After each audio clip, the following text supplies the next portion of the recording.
Hi, my name is Tommy. I am a student with Northeastern Independent Living Program. At the part of that program, I did an internship with Westford Community Access Television. I have an interest in graphic design, editing, and filmmaking, so as a part of the skill training with NILP, I choose to build on the experience I had in high school and to come to WestfordCAT.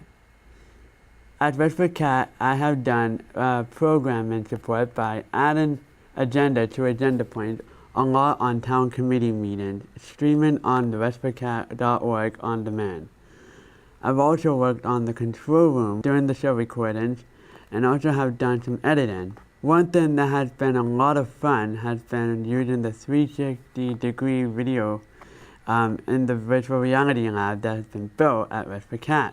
Wearing a headset using 2 controllers, I have been able to experience several amazing programs in virtual reality.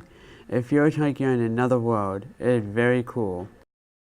I was also able to hone my interview skills as seen here while talking with Rowan from NILP. What do you guys do at NILP? So NILP is an independent living center. We help consumers with disabilities, all disabilities. You came to us through our youth program because you're interested in work skills. So as the youth program, we placed you at an internship here at WestfordCAT. That's nice. And what are some of the internships you can give people who want to be an experience like this from NILP? That's a great question. Well, there are a lot of different experiences. It really depends on what the student would like to do. But really, our program is about learning first-time hands-on experience within the workforce. You came to WestfordCAT because during your interview you told us that you were interested in this type of environment and you were interested in editing. The other types of jobs we provide are restaurants, nursing homes, maintenance positions, positions like this one, learning positions for future careers. We have various placements. It really just depends on the student. Thanks. And would you recommend it to most people? Absolutely. NILP, the Youth Service Program, TIP, and PREETs, they're just great ways for students to get that soft skills training as well as their hands-on experience. Our referrals come mainly from MRC, and you came to us through our Lowell office. Now, Tommy, would it be okay if I asked you some questions? That would be fine. Okay. Can you tell me about your experience with NILP and WestfordCAT? I think NILP has been very helpful over the course of the past 2 years, because I remember working with them at the high school once, and I decided to get an internship at WestfordCAT because I remember having an internship at Littleton Community Television, and I think I might want to have a more different experience, and I think WestfordCAT was a perfect place. Awesome. And can you tell me about some of the things that you learned at WestfordCAT? Um, I learned how to control the camera very differently than how Littleton does it, which was nice. I figured out how to record shows um, through the control panel, and I also can edit some more videos, and I was able to do that. Awesome. I'm glad to hear that you enjoyed that. Mm. I can tell by the smile on your face that Yeah. you're very happy with what you learned. And when it comes to the soft skills training, when you came to the trainings in Lowell at NILP, how did you feel? How do you feel the stuff you learned helped you when you got here? I think it helped me get prepared for this, and when I felt confident, I was able to put the work that I had been doing over the past few weeks at WestfordCAT. So yeah, I think it's just confidence that they brought me. Awesome, Tommy. Thank you so much. I Thanks. appreciate that. Thanks. All right. Well, I appreciate your hard work for NILP and for WestfordCAT. It's been amazing being able to work with you, and I hope that you continue to look forward to a great future in this career. That's all for today. Back to you. Coming up next, you will see a tutorial I created and recorded in the studio and then edited. I hope you enjoyed the presentation. Alright, so as you know, I'm a baseball fan and I have some tabs to look up for some Red Sox stuff and baseball stuff in general. First off, the Red Sox are 81-34. They are way over 40 games over 500. As for the Yankees go, they're having a pretty good year, but the Red Sox are way ahead of every single team in the majors, so that's going to be a stress for them. The Texas Rangers will be moving from Arlington to Dallas by changing their name to Globe Life Field. This is what the stadium will look like. As you can see, there's going to be a dome, which is looks much better than the one in Arlington. Here's the one in Arlington. Here's the one in Arlington. As you can see, it was very humid, very hot, and no room to breathe in Texas. The Red Sox have made a lot of moves during the trade deadline. Like, they traded away, they put Steve Pearce onto the Red Sox for infielder Santiago Espano, which was nice. Just recently he hit 3 home runs in a single game. They also put Nathan Eovaldi onto the roster, who was an amazing pitcher. We're hoping that they can win another World Series this year.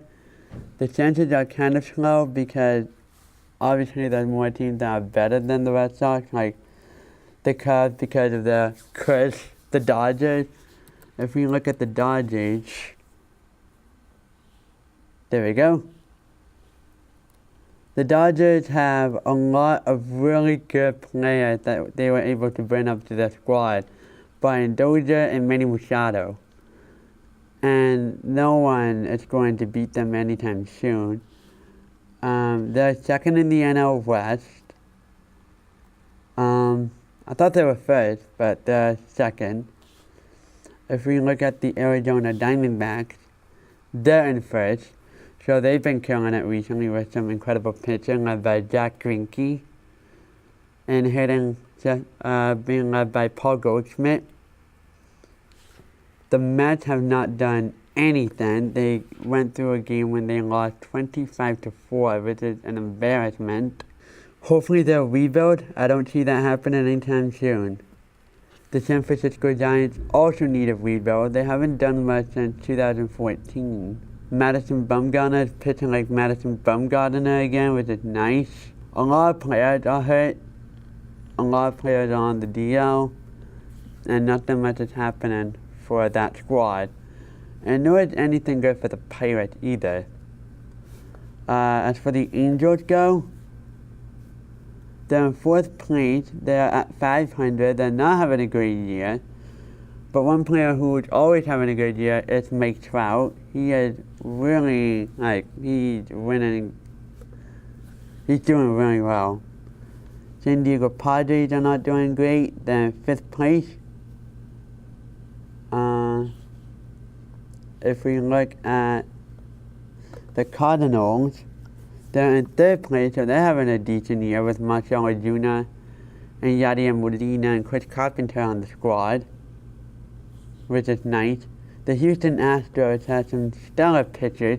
They have Justin Verlander, Garrett Cole, Lance McCullers. So those are 3 excellent pitchers, including their Dallas Keuchel. So this is a very hard team to beat. They are way over 500. They're in 1st place in the AL West. And yeah, this is what's happening in the baseball world right now. We're getting closer to the end of the year. That was game number 116 of the entire season. We have literally a month and a half left of baseball.